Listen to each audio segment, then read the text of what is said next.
မျိုးတို့ရေမင်္ဂလာပါမြန်မာဆိုရိုးစကားတစ်ခုရှိပါတယ်ဆရာမပြလို့ရှင်ငပိပုတ်တောင်မှနီးမကြဘူးဆိုတာမြေပဲကြော်လဲထိုးအတူပါပဲရှင်ဆရာမပြလို့ရှင်မြေပဲကြော်ကောင်းတစ်ခွက်ရဖို့ဆိုတာထင်တယ်လို့မလွယ်ပါဘူး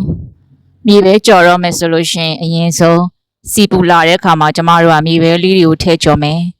မြေပဲကြော်တာကျမတို့ငါးကြော်တယ်လို့ထည့်ထားပြီးတစ်ဖက်ကျမှတစ်ဖက်လှန်လို့မရပါဘူးရှင်မြေပဲသားလေးတွေကိုအပူတွေမျှတောင်လို့ကျမတို့ကကြော်နေတဲ့အချိန်မှာအခုလိုမျိုးမကြာခဏမှွေပေးနေရပါတယ်ဆောင်းနှင်းဖွေးဖွေးလေးတောင်တန်းများကြမှာအေးချမ်းလာတဲ့ကျွန်တော်တို့မြို့လေးကို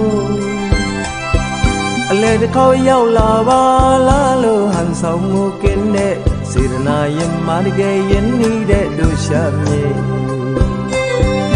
အော်ရှမ်းပဲဘုံလို့ခေါ်ခြင်းခေါ်ပါစေဒါကိုပွေမြူနာမြေပဲခွန်ရဲ့အယောင်လေးပိုရင်လာတာရင်မြေပဲအတွင်းသားအနေထားလေးရဲ့ကိုကြည့်ပြီးကျွန်တော်တို့တစ်လုံးလောက်ကောက်စားလိုက်ပါမယ်အခုဆိုရင်မြေပဲက90%လောက်ကျက်နေပါပြီကျွန်မမီးဖို့ရဲ့မီးကိုပိတ်လိုက်ပါမယ်အိုးပေါ်မှာပဲမြေပဲကိုဆက်ထားပြီးတော့ကျွန်မဖြည်းဖြည်းလေးထပ်ပြီးတော့မှွေပေးနေပါမယ်ရှင်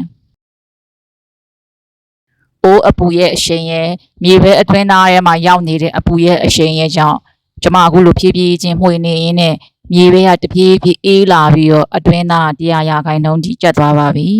စားလေးဖြူပြီးတော့ကျွန်မဆွမ်းလောင်းဖို့ပြင်ဆင်လိုက်မယ်ရှင်တခါတလေဒီလိုမြေပဲကြော်ပူပူလေးနဲ့ဖုံးဖုံးနေဖုံးပေးရတာတက်သားတွေဝက်သားတွေနဲ့တော့မလဲနိုင်ပါဘူးရှင်